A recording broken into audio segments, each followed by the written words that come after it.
शासनाने म्हणजेच या भारतीय जनता पार्टी, ही शिंदेची शिवसेना, अजित पवारची राष्ट्रवादी एकत्र मिळून निवडणुका लढले आणि त्यावेळेस आश्वासन दिलं बोनसचं 25,000 रुपये प्रति हेक्टर आम्ही बोनस देऊ असं जाहीर केलं।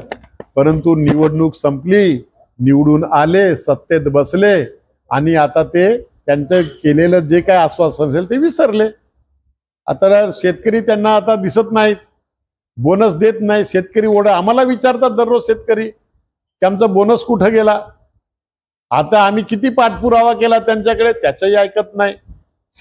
तेव्हा आमची मागणी आहे की ह्या महाराष्ट्र शासनाने ज्या पद्धतीनं त्यांनी बोनस देण्याचं जाहीर केलेला आहे तो ताबडतोब बोनस शेतकऱ्यांच्या खात्यामध्ये जमा करावा, एवढंच आमचं त्यांना सांगणं आहे। जलजीवन मिशन मध्ये भ्रष्टाचार आहे, कारण की ती योजना ज्या पद्धतीनं राबवायला पाहिजे होती, जो त्या योजनेचा उद्दिष्ट आहे ते उद्दिष्ट पूर्ण होत नसेल तर भ्रष्टाचाराशिवाय दुसरं काय आहे त्याच्यामध्ये। कामं चालू आहेत, काही कामं झालेली आहेत, काही कामं अर्धवट आहेत, जे काही असेल ते।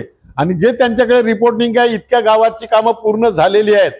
पूर्ण झाली कामं म्हणजे पाणी आलं का लोकांच्या घरी, शुद्ध पाणी आलं का लोकांच्या घरी, हे बघण्याची गरज आहे।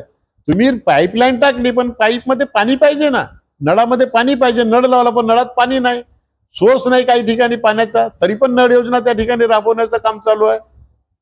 म्हणजे अशा पद्धतीनं रोड खोदून ठेवले पाईपलाईन टाकण्यासाठी, ते रोड कोण रिपेअर करणार याचं कोणाला काही स्पष्टता नाहीये। म्हणजे अशा पद्धतीनं ही योजना राबवली जात असेल आणि लोकांना जे पाणी मिळायला पाहिजे, शुद्ध पाणी, पिण्याचं पाणी, ते जर वेळेवर मिळत नसेल तर ती योजनेचं उद्दिष्ट सफल झालं असं म्हणता येणार नाही। आरोप आहे की त्यामध्ये भ्रष्टाचार असल्याशिवाय असं होऊ शकत नाही।